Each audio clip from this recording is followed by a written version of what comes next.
Hello, and welcome to another edition of Your Therapist Needs Therapy. I am your host, Jeremy Schumacher, licensed marriage and family therapist.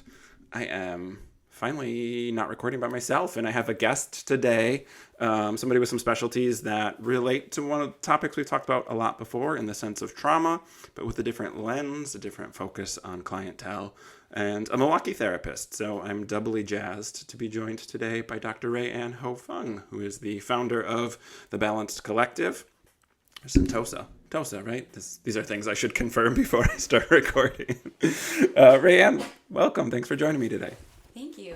Happy to be here. So I start the podcast with the same question every time, which is just how did you come to be in the mental health field?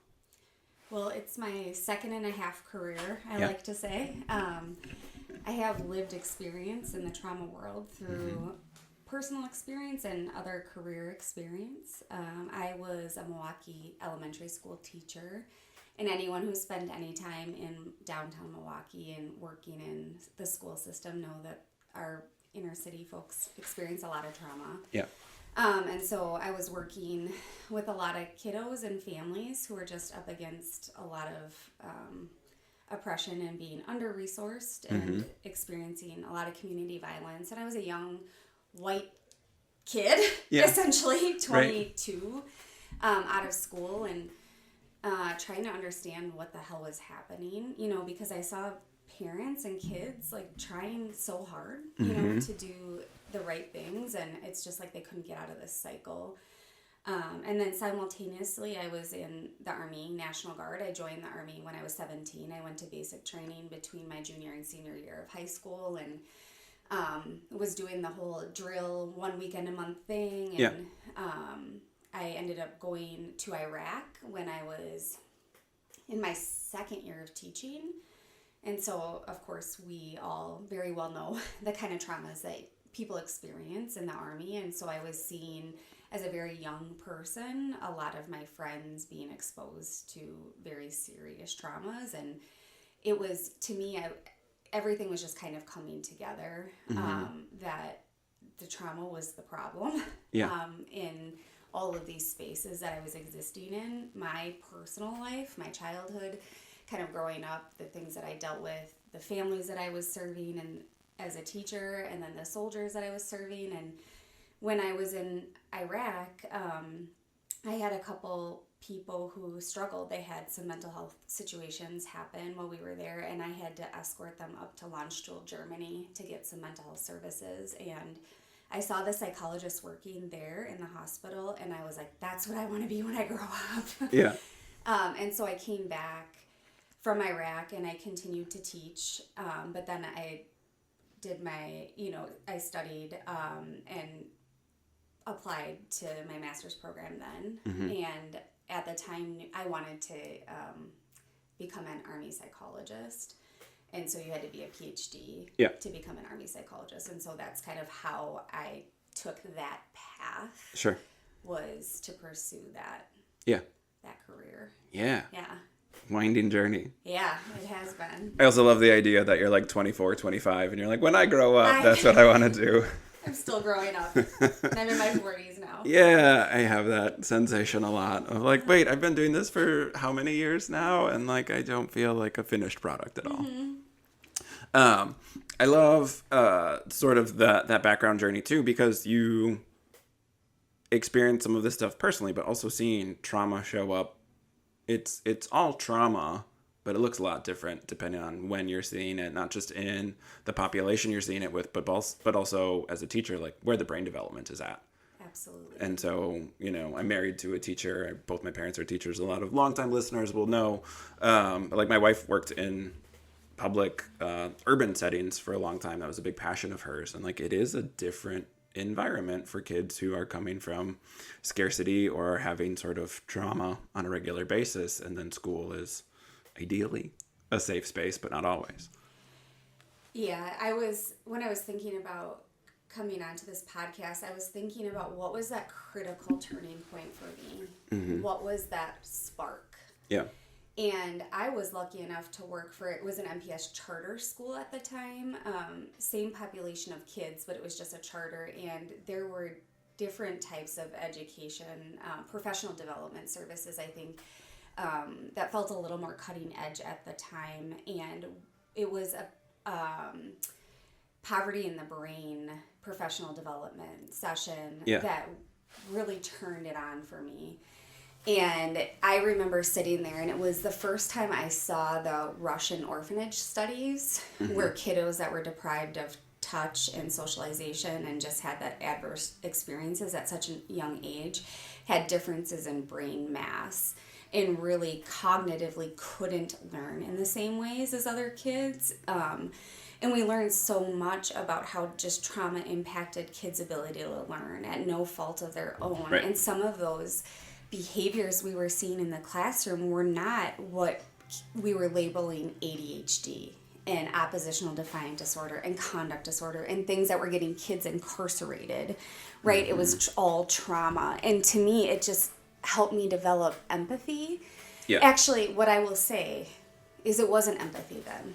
It was pity then, which is something that I've learned. And when I go out and talk to young teachers now, I really help make them look inward and tell them pity is dangerous. Yeah. You need to develop empathy because pity creates this lowering of standards. Yeah. And kids need you to believe in them. They need you to believe that they can achieve, and you need to help them achieve, right? Yeah. But it helped me, it just created a different perspective for me to want to help my families and kids in a different way. But I was too damn young to be doing that work.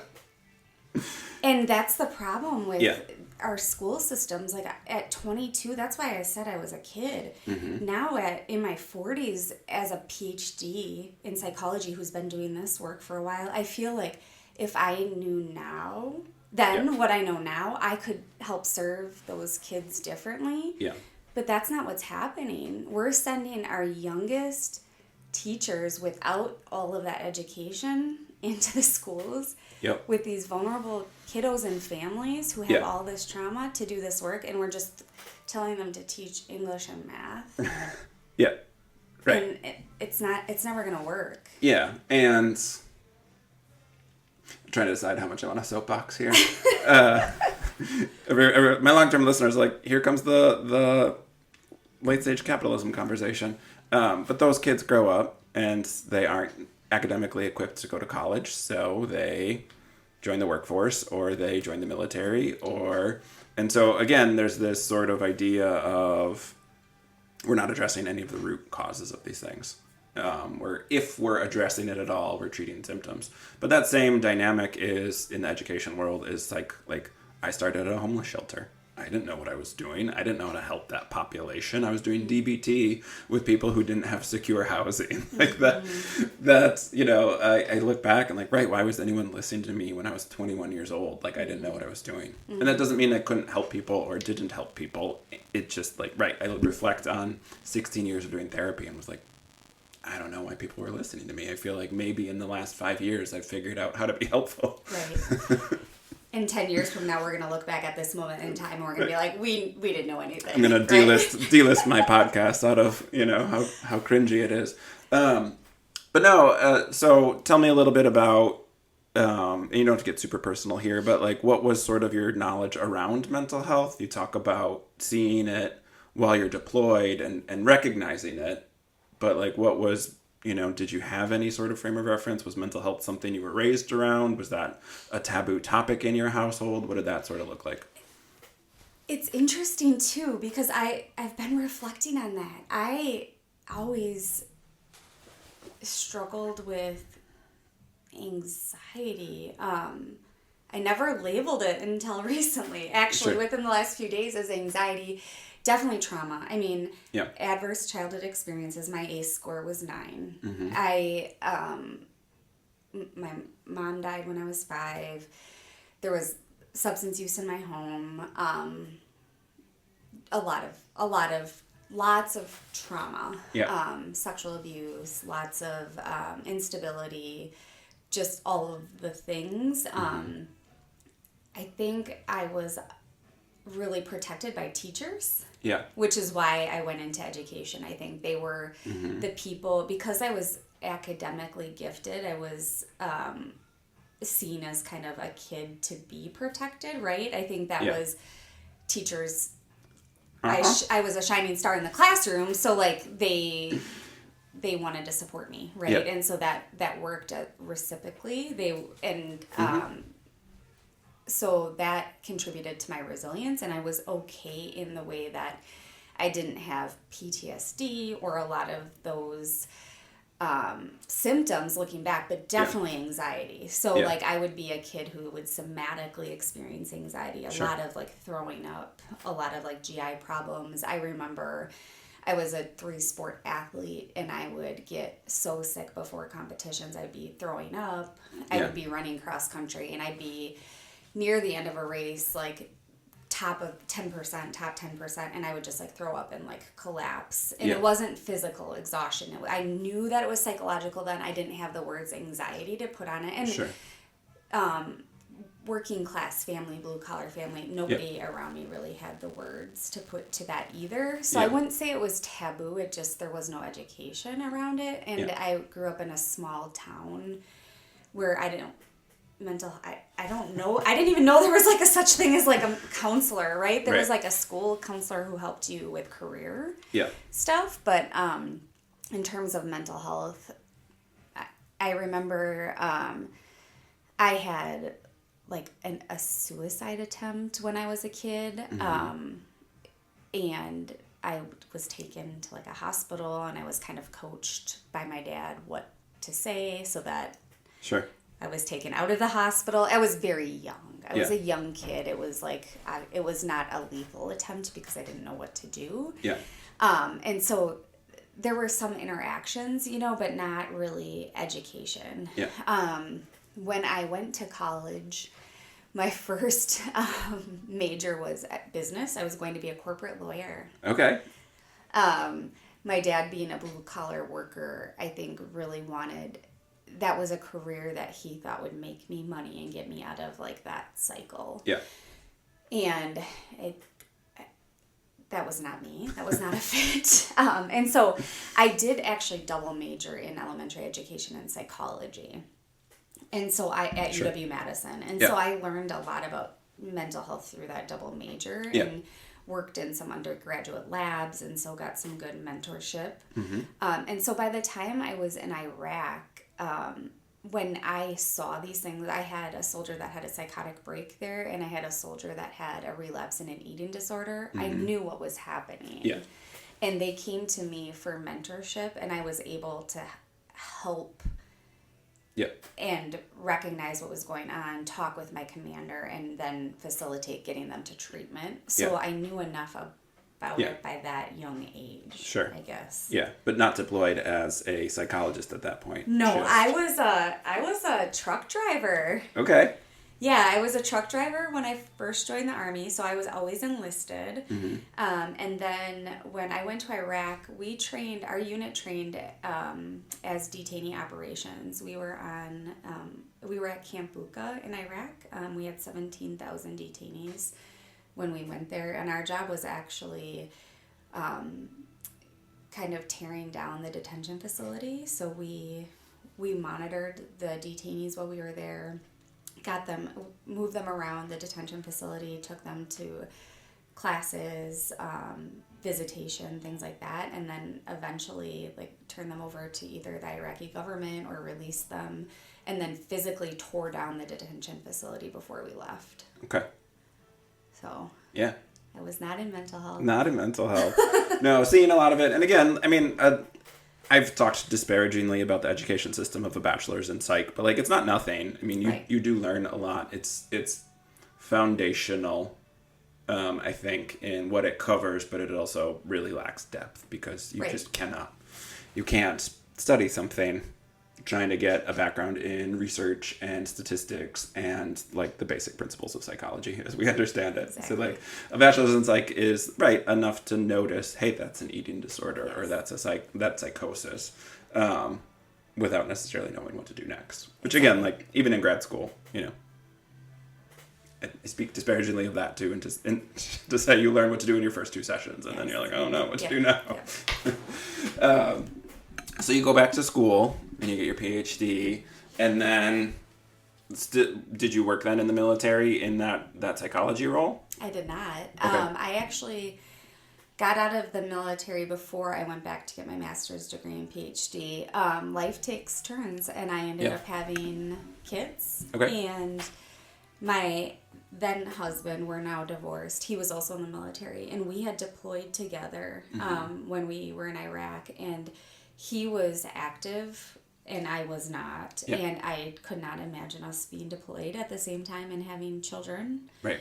And so I just made the decision to get out. Yep. And then we ended up getting divorced while I was in my first year of my PhD program. And so going back into the military just wasn't in the cards for me any longer. Yep. And so I ended up doing a lot of my training at the VA. I did training at Freighter. I did training at Rogers. And then I had considered actually working at the VA, and I always joke that the people who trained me in the positions that I want to be in are really good, and they're never leaving. Yeah. So I ended up working in the civilian sector. Sure. Yeah.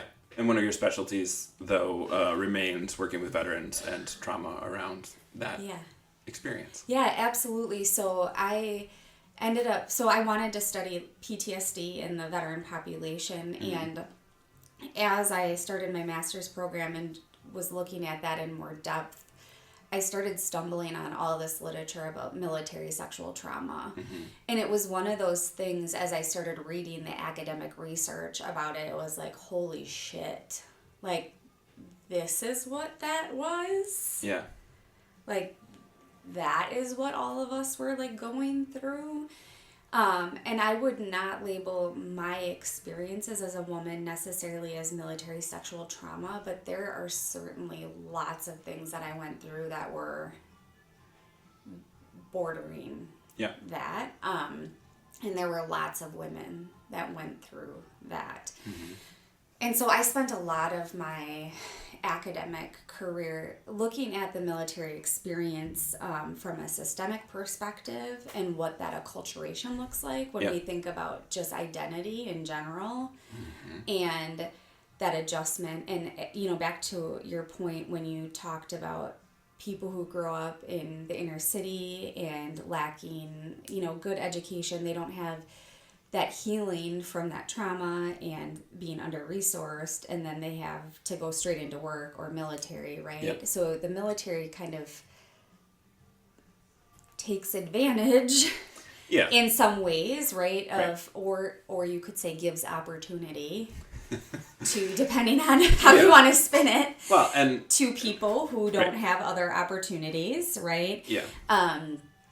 And so then, you know, they end up in this system and then they become acculturated, and it is a very institutionalized system, right? And they go in. So I spent a lot of time studying that after coming out the other side of it. Yeah.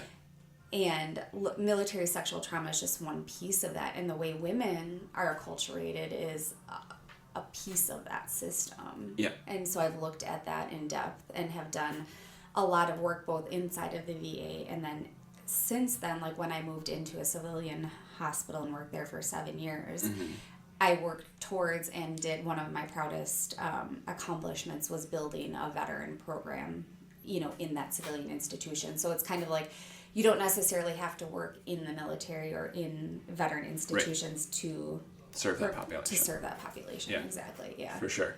Yeah, well, and it's, you know, my older brother's a veteran and was not a particularly motivated student, and we were poor, right? And so his option coming out of high school was sort of like looking around at the jobs that he could have maybe gotten into there as a high school graduate weren't real impressive, and so something like the military that comes with a lot of benefits, that has insurance, like just provided some stability that he might not have been able to get elsewhere. Now, you know, he served 14 years or whatever it was, and then went to school on the GI Bill and has a couple master's degrees. Yeah. So like somebody who at 18 wasn't particularly motivated or real committed to school, but certainly had that potential. But like, yeah, I think the military-industrial complex, again, talking systemically, not picking on veterans, not picking on people who go and choose to serve, but that complex does need to fill its people somehow, which is why we have recruiters in high schools. It's why we have, that is something that's very front and center to kids who might not have a ton of other options academically or based on their family's financial situation. Yeah. I agree. And I will say I'm incredibly grateful for those opportunities as well. I mean, I was somebody who got to walk two paths. I was able to still go to UW-Madison, and then serve in the military simultaneously. And I had most of my undergraduate degree paid for, which my family would have never been able to afford. My dad was able to save $11 per paycheck. For me to go to school. And I remember how proud he was to be able to give me like a $2,000 check for my high school graduation to be able to pay for, textbooks, some books, I was grateful. That was like a point of pride for him, and the fact that he was able to do that.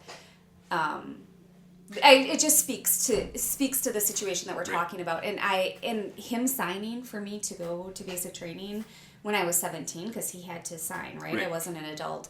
That was a huge conflict for him to be able to do that. That was a challenge. And he did that because I wanted him to. But it didn't only pay for my undergraduate degree, to your point, because I went to Iraq.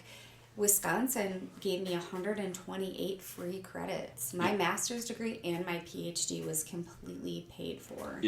And in Wisconsin, if you are a disabled veteran, 30% or more, your children can go to a UW school for free. And so there's a lot to be gained, that the sacrifices that people make are not in vain. And so it's, tongue in cheek, or we...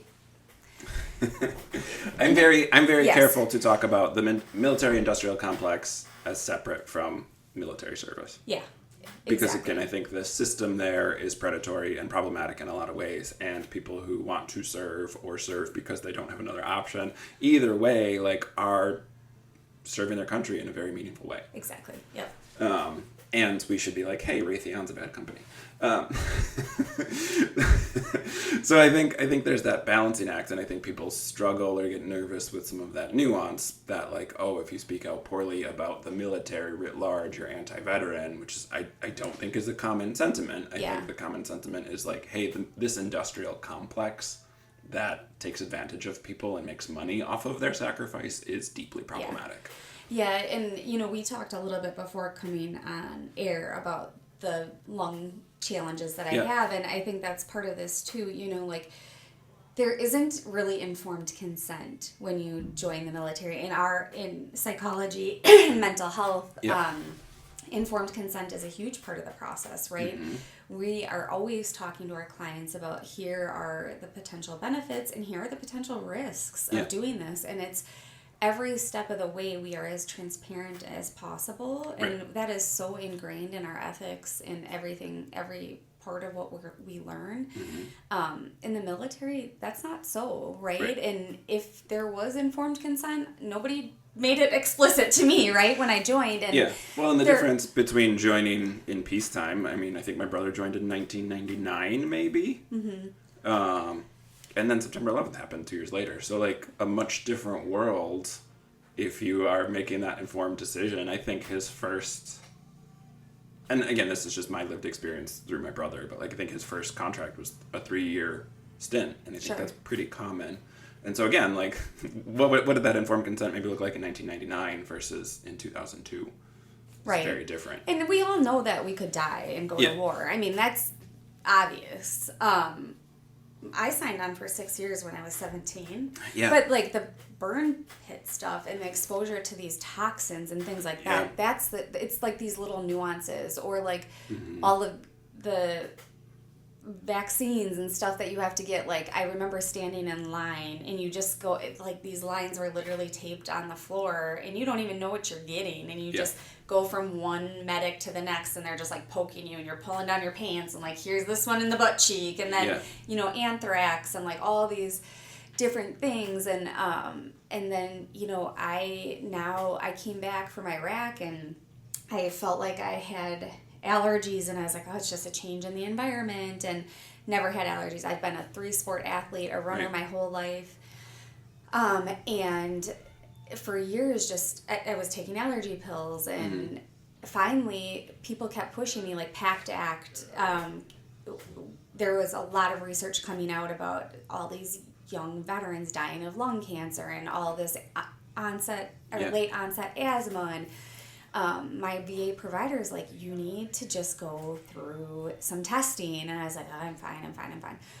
And then it was a struggle for me to breathe. And I would be in sessions with clients, and I would feel so embarrassed because I kept having to say, I'm not sighing at you. It's nothing you're saying. I just feel like I can't get a deep breath. Right. And finally I went through like the 40 prick allergy panel, no allergies. I went through all this testing, and it was finally they realized like I had a 30% change in lung capacity when they induced an asthma attack. Yeah. And then it was a 30% difference in lung capacity when they gave me like the albuterol medication. And now I'm on a shit ton of medications. I have this constant like tickle in my throat from like corticosteroids. I have it's ridiculous. And it's a real thing. So any veterans that are listening to this, if you've had changes in your breathing, please be seen, because there are people who are dying of lung cancer who have never been a smoker. I've never been a smoker. I've always been an athlete. We talked about, we brought up the burn pits, but the sand. My brother has a strong reaction to that smell. And, similarly, my brother has asthma. After his multiple deployments, his back got messed up jumping out of a helicopter and one of those things. So again, we think of disability as going over an IED and losing a leg or losing a limb, but like there are all these smaller, much less visible ways. Yeah. COVID was really hard for my brother, one, because it's hard to breathe. Also, everywhere he went, he was coughing because he just has a very consistent cough, and he had to be like, I'm a veteran, I don't have COVID, like it's from Iraq. But even just being in that position to need to sort of like excuse a very human need to breathe. Yes. In therapy, like we're taught, you don't want to overly disclose personal things, and at times it's appropriate, and I always feel the need to tell clients that I have, I just have to tell you, I take my corticosteroids in the morning, my throat's a little tickly, sorry I have to have this tea, I'm coughing. It's incredibly humiliating. I've been at conferences before. When I go to conferences for a profession, I have to sit on the edge. I load up with cough drops in my pocket. I also have like a chronically runny nose. I have to take like nose sprays in the morning. I load up my pockets with tissue. I've always been an athlete, a runner. This summer, because of the the fires and the heat, I had to cancel 3 different events because I could not, because I've been trying to do triathlons. As we age, running gets harder. So I've been trying to vary it up a little bit. And I was too scared to be in the water with like the breathing. I was like so afraid I was going to like have an asthma attack and drown. I shouldn't laugh because it does happen to people. And so it's impacting. And then when I can't work out, my depression gets bad. And so it's this cycle. And again, I mean, I think most, I don't know about most people, most mental health professionals certainly know, like, suicidality among veterans is higher than the general population, is a major issue. And it's stuff like this. Again, it's not always some sort of big T PTSD. It's not always seeing something horrific. It's often, I can't work out because my back's fucked up, or because, I have asthma, or whatever. And so these things sort of stack. Like we don't always have access. Veterans don't always have access to their baseline mental health, let alone whatever the trauma might be. And I sort of describe trauma as like little T trauma. My brother's a veteran who doesn't have, he goes to Fourth of July fireworks. Like it's not like that obvious. I think what civilians think of PTSD, especially around wartime, think of those types of things, but it is other things, little T traumas that sort of accumulate and are not such obvious triggers. And then in the veteran community, just using my experience again to showcase how difficult it is, it took me from 2010 until it's been just 2 years, 2023, to actually go get seen and put in a claim for this. Yeah. Because it was like, I'm not one of those veterans who's an amputee. Right. I don't have I'm not really disabled, right? The money should be going to so-and-so, right? And it's like all of those things. And I'm working just fine. It's okay. And meanwhile, I'm struggling with the breathing, which is causing the cycle of depression. And it's like this vicious thing. And it goes on. And so you're right there's this stoicism in the veteran community and this comparison, and everyone will be like, it's not that bad. And then you talk to the amputee who says, well, I'm still alive. I don't need to get help, right? And it goes on and on and on. And that's part of that military culture, right? Where it's ingrained in us to just keep going. And we joke around with each other. It's take a Motrin, change your socks, drink water, and drive on, which is needed. You need that mentality for wartime and to get through hard things. Right. But then it creates this like barrier to help seeking. Yeah. That becomes problematic. Yeah, and I'm glad you used the phrase like during wartime, because I see that a lot with first responders and veterans, but first responders too have some of that. Like, I see it as a marriage therapist a lot for people who struggle to go from work life where they face life and death situations, which most of us do not. But there are people who face that on a daily basis, and then to go and like try and get your kid to school on time. Well, like, right, that's not life or death, and your kid's not going to listen to you the way that your, subordinate might, or the way that if you're an ER doc, where your nurse might, and a lot of times the brain struggles with that very distinct dichotomy of like life and death situations go one way, but 90% of our lives are not life and death. Right. Probably 99% of our lives are not life and death for civilians. So like, it's a very different experience to acclimate back when either you're not deployed or it's not wartime. Like, it's really hard. And again, I think that not only that toughness, but also like social isolation that happens. I just watched a lovely documentary, a really sad documentary, called Make Peace or Die. And it's about a veteran who's connecting with Gold Star families. And, just that idea of like, it's not that bad. Or, losing a family member as sort of like this worthwhile sacrifice, and then diminishing like asking for help when you need it, or diminishing connecting with people because, at least you came back. And it creates some social isolation, I think, when people really do want and need to connect. Yeah, I agree. My brain keeps connecting to this first responder thing that you brought up. And so I just want to jump to that because I'm on the board of Milwaukee Urban Stables. I'm not sure if you're familiar with them. They're a super cool organization that you should check out. Yeah. They work, they house the Milwaukee Mounted Patrol horses, and their mission is to help bring like police and community together, like kind of in neutral territory with like the horses as like the common like neutral space. And I really think it's a beautiful way to try to kind of create peace and commonality. But and horses are very cool. They are cool. They're so sweet. If you want to hear about equine therapy, scroll back in my catalog. I have an episode about that too. So that was the first time I walked into the stables. I was just like, oh, I need to be here more. Yeah. But They have been struggling with they have programs for veterans there. They have programs for youth and especially like inner city or urban youth. Yeah. But they've been struggling with their programming for first responders and police, and they were kind of picking my brain about that. And I was talking with them about how it's incredibly hard for first responders and police to even really acknowledge PTSD pathology or anything, because it's protective when you are doing that for 20 years straight. Like the very thing that we as therapists see as problematic in quotes is the thing that they need to survive every day. Yeah. So what we call hypervigilance is really just threat detection. Right.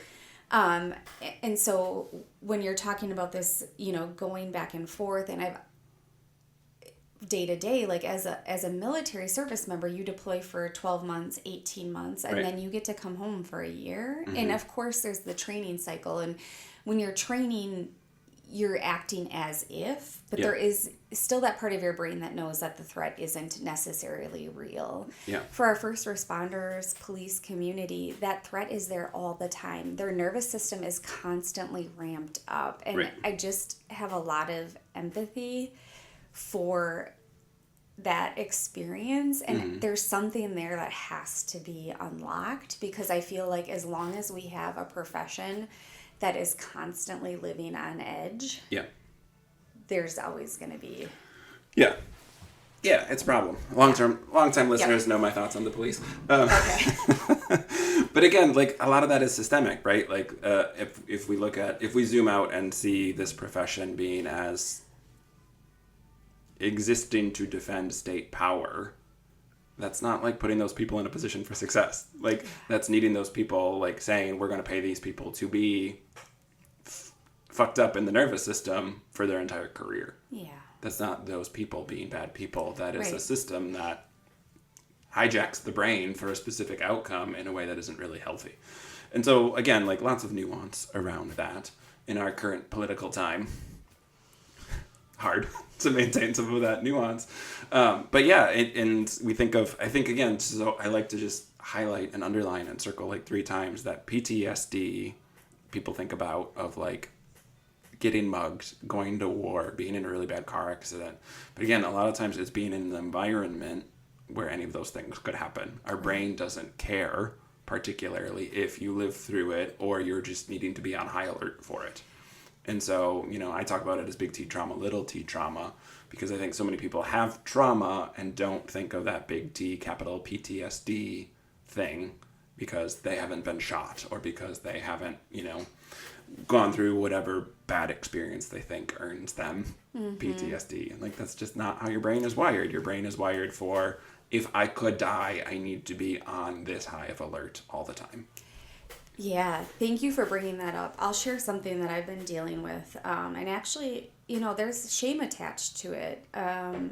Because when I was in Iraq, I was in a relatively safe environment. We had detainees, 17,000, and some of those were very high value targets, is what we called them. The U.S. military called them, which means they were very important to Iraq, which means that protected us from being bombed. That doesn't mean that wasn't a threat, but it meant that it minimized the risk because the Camp Bucca was very small, and so if we were mortared, the risk of them hitting their people was a lot higher. Sure. So the threat was always there, but it wasn't as likely. Yeah. But we trained for it, right? And when we were pre-mobbing especially, there were scenarios that we ran through all the time. Yeah. That were scenarios. It was always like the call to prayer would play, and then we would get mortared. Yeah. In these scenarios. There was, and gunfire and just different scenarios. And so my nervous system learned that. Yeah. When I first came back from Iraq, I was on high alert, especially in enclosed spaces. Like driving, the term wolf pack stands out to me from like driver's ed when like cars would get close together, but like I can't handle that. Like I have to get out of those situations because we learned as truck drivers, like that's where IED explosions will happen. Like they want to trap you in. So that kind of stuff is like, will always be there. Yeah. But fireworks, you mentioned like your brother's fine with fireworks. Yeah. Fireworks have gotten worse and worse and worse for me. Yeah. The further I get away from the experience of being in Iraq. And to the point where like I'm starting to have, the last few years I've had panic attacks. Yeah. Full on panic attacks. Right. And it is what you just described. Like, it's not that I actually, like, I was on bases where we were bombed, but it was never close to me. It's not that somebody died in front of me. Mm-hmm. It's not a big T trauma that I have to work through, but it was that always being like on alert and trained for it to happen. Yeah. And I feel like as I've had children, it's gotten worse because it's like now I have these little bodies outside of me that I need to protect that I can't always protect. Yeah. And so I'm sharing that experience because if people are listening to that, I just want you to this. I want to normalize that is very real, right? And like me, even I'm a psychologist. I study trauma. I know what to do in these situations, and it happens to me. I was out having breakfast with somebody. So a waiter dropped their tray, glasses broke. I panic attack. Yeah. You know, out of nowhere. Yeah, and again, I mean, trauma. The other thing we know about trauma, one of the things we know about trauma. We continue to learn new things all the time. But that, like, different people, different brains will experience the same adverse event and respond differently to it. Exactly. So, you know, this is not you're extra special if fireworks don't affect you and you're bad if fireworks affect you. This is acknowledging that, like, the brain is unique in its threat assessment and its ability to work through this full stress cycle and come back to safety is different for everyone. And so some people will experience the same thing. People could be in the same battalion or go out on the same patrol, and one of those people will have PTSD and one of those people won't. And again, it's not because of toughness. It's not because of anything sort of a characteristic. It's purely on how your brain is wired. Yeah. And rewires and continues to wire. And like there's a great deal of complexity that goes into this. Side note, fuck fireworks. They're bad for pets. They're bad for autistic people. They're bad for veterans. Like, stop shooting them off in your backyard. You're not cool. We're doing, I'm the chair of the Southeast Wisconsin Veterans Suicide Prevention Task Force. And I also sit on the Veterans Health Coalition, and in combination with a lot of the veteran organizations that sit on both of those, we are doing a firework campaign this year for 4th of July. I'm really excited about it because one veteran, it starts with one person having an experience, came up with an idea, and we're all now just rolling with it. And we're going to have earplugs, which probably won't stop the noise, but it's about awareness, right? And we're coming up with education, and somebody's talked to Phantom Fireworks, and they're going to have this out at their tabling. And so we're going to try to canvass the whole area and spread awareness. And we have some kind of slogans that we're playing around with about, you know, people celebrating veterans in a way that's actually hurting them in some ways, right? Bringing up memories that probably they'd rather not remember when you're trying to celebrate them, kind of stuff. So this will be really cool. So be on the lookout for sure. This 4th of July. Yeah. I want to pivot a little bit because you and I could talk for like 3 more hours about stuff like this. Tell me a little bit about sort of, you talk about working with civilians, I mean, in the hospital and still working with veterans throughout that, but how did opening your own practice come about? Because I'm somebody who owns my own practice. I'm a big advocate for therapists having their own place. I think it's really good to be able to practice ethically the way that you want to. So tell me a little bit about, we're skipping a bit, I understand that. That's but okay. Let's fast forward a little bit to sort of the present moment. Like, how did the Balance Collective come about, and how did you get to a point of opening your own place? Yeah. So sometimes I just feel like in my life, in my career life, I've walked through doors as they've opened. I never went into this, I explained to you how I ended up becoming a psychologist. It wasn't something I always wanted to be when I grew up. Right. I never wanted to be a private practice owner. In fact, I absolutely did not want to own a private practice. Yeah. It seemed too hard. Yeah. I knew nothing about business. I had convinced myself I couldn't because of the business stuff. Right. And it's scary. It's really scary. So I was at a hospital, and I work really hard, and I was doing a lot of wonderful things, and I kept getting promoted, and I was in a pretty high role, and I was getting a look behind the curtain, and I just realized high leadership roles in big corporations just were too tough for me. It's hard for me to make hard decisions in business that really impact the people on the ground doing the work in negative ways. Healthcare is really, really tough right now. Every big organization is faced with significantly increased cost of labor. Yeah. Like 30% increase over the last 3 to 5 years, and insurance companies have not increased their rates one bit. In fact, and just a reminder that the top 7 insurance companies in the United States made $1 billion in profit last year. Yeah. At least they all crossed that billion threshold. So I did not know that, but thank you for that fact. And some of the insurance companies, in fact, not only did they not increase their rates, they have decreased the rates that they... So... You know, and when you think about the cost of labor going up 30%, when you think about some of these teams in hospitals, it's not just a therapist. These teams in hospitals, the state regulations will say there needs to be a therapist, a nurse, a psychiatric provider, right? Bare minimum. Yep. And so for one patient or client, you know, that's at least three high-paid people with a 30% increase in salary, and insurance companies don't increase even 1%, right? And so... And there's a discrepancy there because that care team is good and based on research, and then our entire healthcare model is based on profit and not research. Because again, like we know how to fund these things. It's not a curious mystery. It's just a policy decision that we don't do it that way. Exactly. So those care providers deserve the increase in salary. Absolutely. And those patients should get that care team that's really good for their outcomes. Absolutely. And the insurance companies absolutely should be held accountable to paying higher rates. Yeah.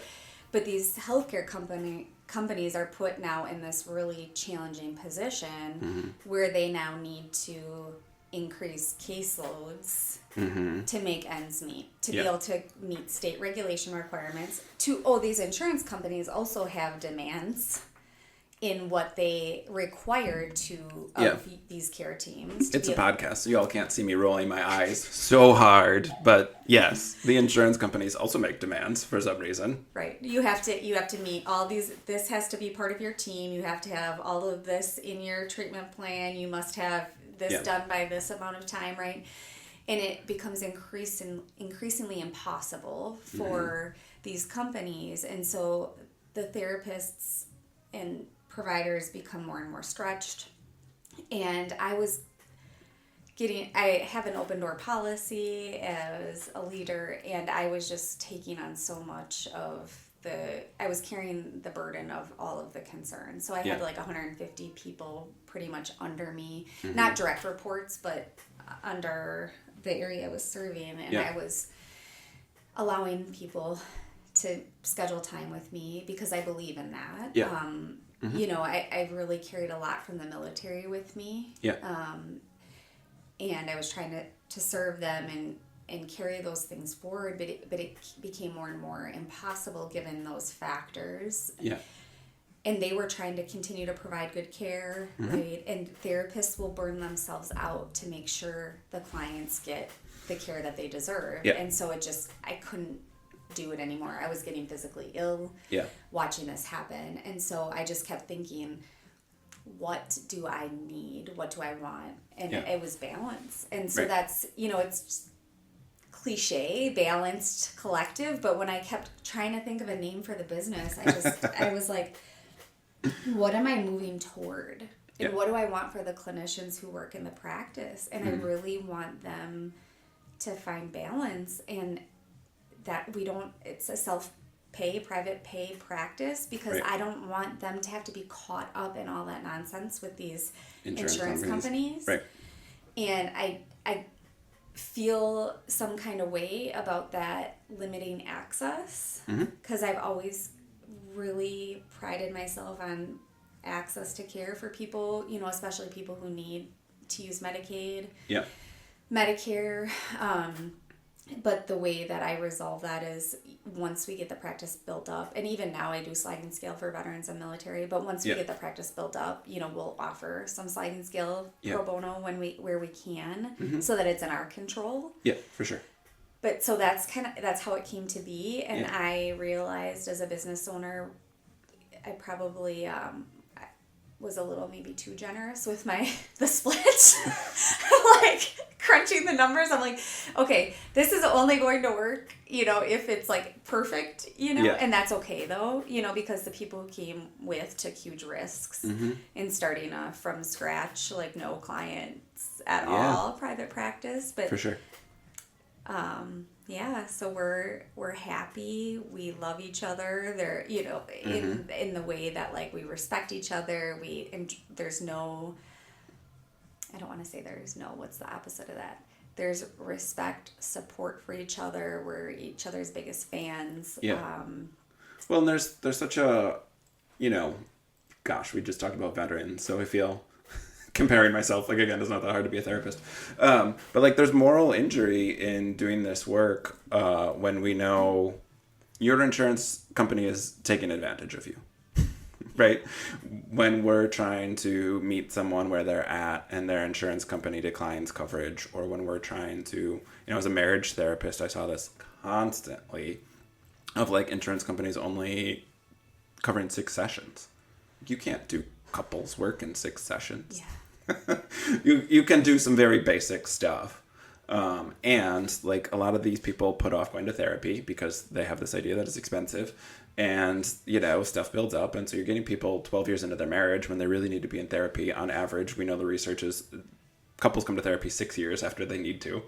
And so, like, right, your insurance company is this evil institution that's for profit, and I'm seeing you face to face, and I'm the person who's calling your insurance, trying to do all this stuff. And we as therapists take all that stuff on, right? We're trying to still help those clients. I know I'm not getting reimbursed for the 2 hours I spend talking to, Humana or whomever it was. And, like, that doesn't help my client at all. No.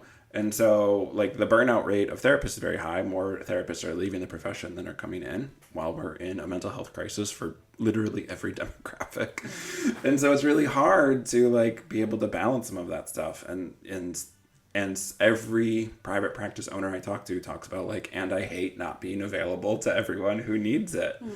And so, again, like, the system takes advantage of the bleeding heart who is going to work in an environment where they're inevitably going to burn out, and the system will take those 5 years of that young therapist and move on and burn someone else out. And so it is hard, I think, to find that balance until we can be in a space where we can practice in a way that is values aligned for ourselves, not according to an insurance company or according to late stage capitalism or some other large system that we didn't sign up for. Yeah. The way that I've resolved that, I did a lot of values work. Like, I did a lot of writing my values out, and I realized that, I reflected on a lot of earlier learning that I did about nonprofits and how they take advantage of the bleeding heart, right? Yeah. They're mission-driven, or not intentionally. They have to, right? But they're mission-driven organizations. Because they have to be, and they rely on people who are mission-driven people. Yeah. They have to pay low wages because they don't have more money, right? Yeah. And then people crash and burn after 3 to 5 years is usually the lifespan of an employee in a nonprofit. Yep. And I was thinking a lot about that as I was developing my business model and thinking about, like, I don't need to be caught up in this. Like, this is all created. Yeah. For us, and I don't have to feel bad about choosing to be self-pay because I didn't create this model. Right. I can figure out a way to contribute to community in a way that makes sense for me. And so I did I was a teacher, right? I served in the military. Yeah. I worked for this system that took all insurances. I'm now in my 40s. Like, I can do a self-pay practice and serve the clients. And I didn't even tell you this. I work for another company 20 hours a week that does take Medicaid and Medicare. And I'm developing their trauma curriculum, So, like, And this allows me to serve on the Urban Stables board. I'm the chair of the task force. I serve the VHC, and those are all volunteer positions. Right. And so I can give to community and free myself of the guilt of having a self-pay practice. Yeah. And I think, people find their way to do that. This part of the podcast for me is like, it's really important for me to put out free information, even if people can't see me personally. Like, hey, I'm on YouTube. Hey, I'm whatever you listen to podcasts. And that's not because I'm so special. It's just because, like, I'd rather you listen to trained therapists talk about mental health than Jordan Peterson talk about mental health, right? And so, like, that there are ways to do that. It's not always volunteer. But, like, every profession you mentioned in your journey exists on that model, right? We see it in the teaching setting for sure. I'm a religious trauma therapist. That's how every church operates, is taking advantage of people and paying low wages. And so, it's ubiquitous to capitalism. It's a system that is no one signing up for, and we're all having to operate under, even if we're not aligned with it. And it's really hard. And our clients have to muddle through that as well. So yeah, I think so cool the work you're doing. I think it's a really challenging time to work in these spaces for trauma because, we know the VA is getting cut even more than it already has been under-resourced. We have people who have not served high levels in the military doing military parades for themselves. And there's just like a lot of stuff that, people know. Maybe John Stewart had to fight really hard for first responders to get insurance coverage after 9/11. He's also fought for veterans to get that coverage after being deployed in Iraq. Like, we shouldn't be beholden to one celebrity fighting for us when elected officials are not. But here we are. So again, that work is super important. And even just highlighting, hey, here's a great organization. Again, I name dropped the documentary because they're connected to a bunch of great nonprofits. And I try and put all that information out for people because that stuff is important. It's hard to have under-resourced mental health needs, especially if you did that to serve the country. Yeah, I agree. So we will continue to put on all the social medias and advocate and advertise every organization I hear about that is doing good work, because this is so needed. Yeah, and I'm thinking about the veteran space too, and I'd like to make a plug, if I can, for a local... Yes, plug away. Healing Warrior Hearts is an organization, as the VA is having to cut services here in Milwaukee. Healing Warrior Hearts is an organization that I volunteered for over a decade. And they have put on healing retreats for veterans for over 30 years for free. Yeah. Patricia Clayson, raises money. She writes grants. She does all of these fundraising events. And she's managed to put on free retreats she does, I think there's 6 in Milwaukee a year that are free for veterans. She does a military sexual trauma weekend, or 2 of them a year, an LGBT weekend. One is coming up in October. People can fly in from this. I volunteered for one in September. People came from different states. Yeah. She puts them up in hotels, and it's a 3-day retreat, and it's very experiential and somatic kind of based psychodrama. And it's all volunteer. So she always needs volunteers who are trained in the field. I've asked a mutual friend of ours to help with the LGBT retreat. Yeah. And so that's a space too. There are so many people who are doing good work and doing it, for nothing other than to just contribute to the healing. And so that's a space that I trust, that I've been involved in. I trust her so much, in that organization so much, that I continue to be involved and volunteer my time to help. So there are people, and I think in this stage in the game with so many grants being kind of pulled out from other, I don't know what you're seeing in the spaces that you operate in, but we saw in the veteran spaces, we saw a few major grants be completely kind of pulled from organizations recently, like the Captain John D. Mason program. Their grant stopped September 30th, and they've been running for 7 years, and that's a whole team of people, like 5 people that lost their jobs because of it. But there are other organizations that are like out there trying to provide, wrap their arms around veterans still and support them. So, and again, I think accountability is important. So I will call out like Elon Musk, who's not a U.S. citizen, let alone a veteran, cutting a lot of these services with his work with Doge. And like, you don't get to be a pro-America patriot and support that. Just saying. I'll be fiery here. It's my podcast. But also it's easy to be, I think, a doomer about it, and that's not a good response either. I get it. I understand. But like, there are lots of organizations that are working day in and day out to pick up the slack. I'm drawing a blank on the name. I'll find it and put it in the show notes. But like, there is an organization in Milwaukee that did get funding and is putting up, I think it was 80 apartments for veterans. And not like shared housing, but each person gets their own room, their own which doesn't always happen. And so like, there are great organizations who need support, who need love, who need volunteers, who need, people who have expertise in grant writing and stuff like that. So, it's important, I think, to call out the bullshit when we see it, and also to not like fall into doomerism about it and give up, because there are people who still need these services. Absolutely. I agree. Yeah. So we could talk so much more about all of these things. But yeah, let's plug your work. People want to learn more about your work. People want to learn more about the collective. Where do they go? How do they find you?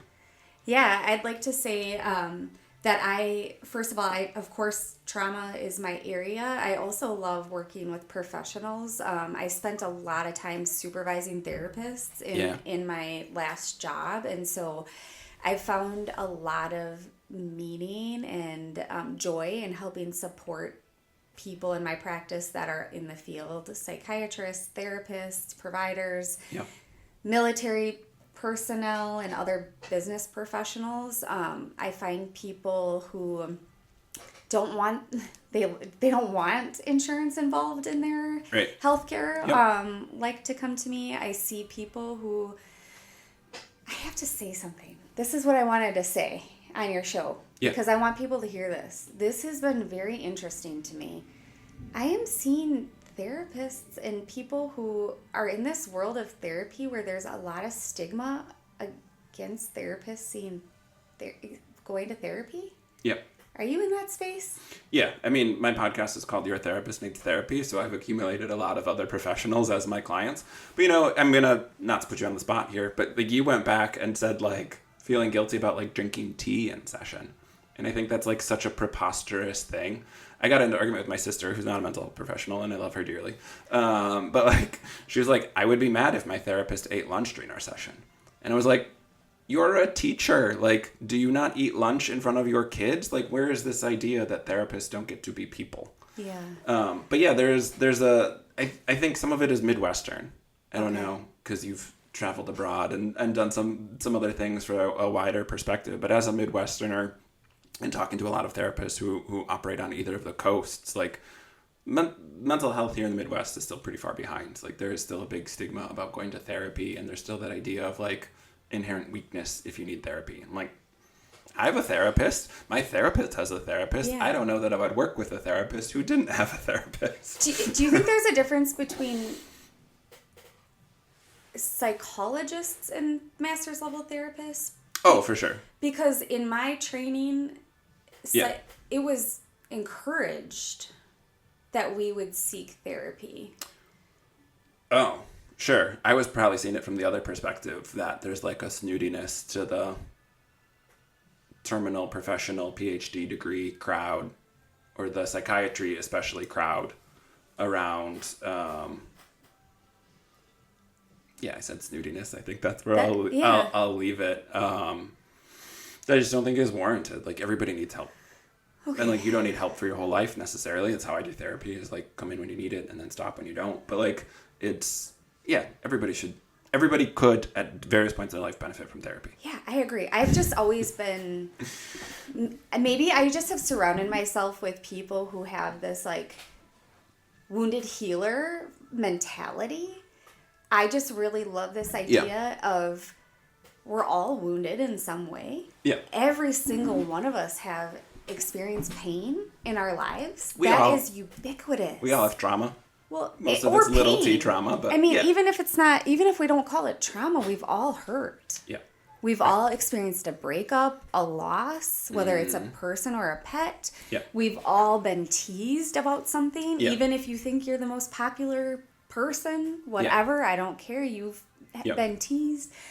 Excuse me. Columbine, 9/11, COVID, like we've all lived through collective societal traumas. We've all experienced pain. We all we're all wounded in some way, right? And so I have always been drawn and surrounded myself with people that like espouse this idea of like we then reach a hand back and help others through. Right.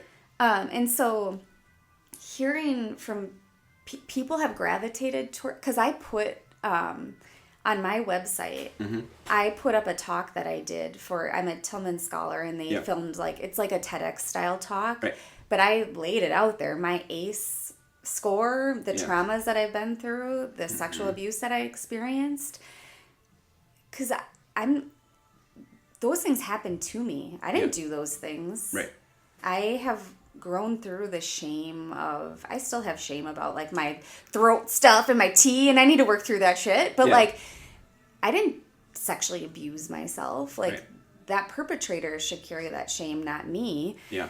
And I am damn proud of the way that I have like grown through that and learned how to be resilient and have made this beautiful life for myself and my children, and have broken that pattern of trauma. Yeah. And I want to share that with other people. I want other people to learn. And I've built, like, I've also gathered education, right? Yeah.